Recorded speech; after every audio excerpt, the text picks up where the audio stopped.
ကားလေး ဝေမင်းကဟာလာသူ့ဖေတင်ထားတဲ့အတိုင်းအတီးရောအညာပါညာပြဟုတ်လား မှန်တယ်လေ တောက်လျှောက်ပြောတောက်လျှောက်ပြီးကြီးကြီးတာနဲ့မိုက်ကြိုက်ကောင်းပြီးပြောတော့တာပဲဟုတ်လား ဒါမှဆိုင်စရာပြီးကြတယ်ပေါ့ ခံရလိုက်ကြဗျာ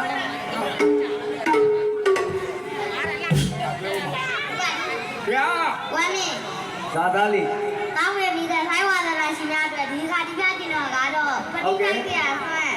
လက်ဆရာဆွမ်းနှစ်ခုတစ်သိန်းဆိုတဲ့နှစ်တစ်ပတ်ထက်ပြည့်တဲ့ငင်္ဂါကျော်ကအထူးဝင်လာတဲ့ဥပမာကြီးရဲ့စိမ့်လဲနဲ့ရှင်ပြဆိုတဲ့နှစ်တစ်ပတ်ထက်ဒီကွက်ဒီကိုတောင်းရပြီးတဲ့ချီအားဒီကိစ္စကိုဒီပြကြပါလေခင်ဗျ ဟုတ်ပြီ ပေါင်းတယ်ဗျာ စိတ်လေးလေးနေဗျာ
စိတ်လဲကြည့်ပါတော့နဲ့ပတ်သက်ဒီကွက်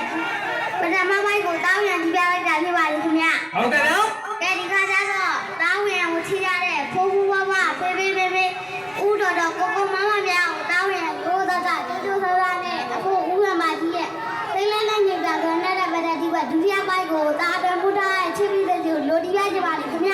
ရိုးရိုးသားသားနဲ့ကြိုးကြိုးသားသားဒီလိုလာမယ်ကိုကလေးရဲ့အေး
နေတော့ပါတာအလား ပါမ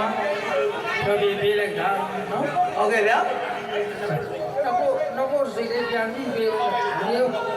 ဘောပွားလည်းဆုချအောင်ပါနေဦးဟာတော်ကြီးကငါမျက်စိရှင်းနေတာပေါ့ဗျာခါတော့ တောင်းချင်းပြရတဲ့အတွက်ကျေးဇူးများကြပါလိမ့်ခင်ဗျ ဟုတ်ကဲ့ကျေးဇူးတင်ပါတယ်ရှင် ကျေးဇူးတင်ပါတယ်ဗျာ